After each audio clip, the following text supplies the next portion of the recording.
इतक्या लवकर अवघ्या 50व्या वर्षी असं काय घडलं होतं की महाराजांना मृत्यू यावा? पण विषम ज्वरासारख्याच काहीतरी भयंकर विकारानं महाराजांना गाठलं. 23 मार्चला त्यांना भयंकर ताप आला आणि 3 एप्रिलला दुपारी 2 वाजता शनिवार चैत्र शुद्ध पौर्णिमा म्हणजे हनुमान जयंती महाराजांनी शेवटचा श्वास घेतला. महाराज ज्या दालनामध्ये होते त्या दालनामध्ये महाराज शेवटपर्यंत बोलतायत, म्हणजे ते पूर्ण शुद्धीवर आहेत. आणि महाराज शेवटी लोकांना सांगतात, कारण ते महाराजांनी पाहिलं की आपल्या भोवताली हे सगळे माझे सरदार लोक रडतायत. त्यात सुरेजी मालुसरे आहेत, त्यात हमीराव मोहिते आहेत, हिरोजी फरजंद आहे. आग्र्याच्या प्रकरणाच्या वेळेला जो होता ना तो, पण सगळे रडतायत. महाराजांनी पाहिलं, महाराज बोलिले, कोणी चुकूर होऊ नका. चुकूर म्हणजे दुःखी. आला प्राणी राहत नाही, आला त्यात जावेच लागते. सर्व सांभाळा.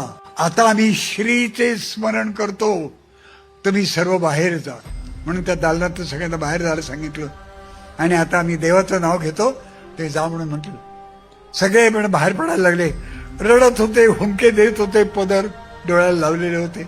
मित्रांनो, जेव्हा तो हिरोजी फरजंद तिथून बाहेर पडला असेल त्याला काय वाटलं असेल? तो वळून वळून महाराजांना म्हणाला असेल का, महाराज आग्र्यामध्ये आपण अडकलो होतो, त्यावेळेला तुमच्या पलंगावर मी झोपलो आणि तुम्ही सुखरूप बाहेर पडलात. आत्ता झोपतो का? तुम्ही सुखरूप बाहेर जा. त्याला असं वाटलं असेल का?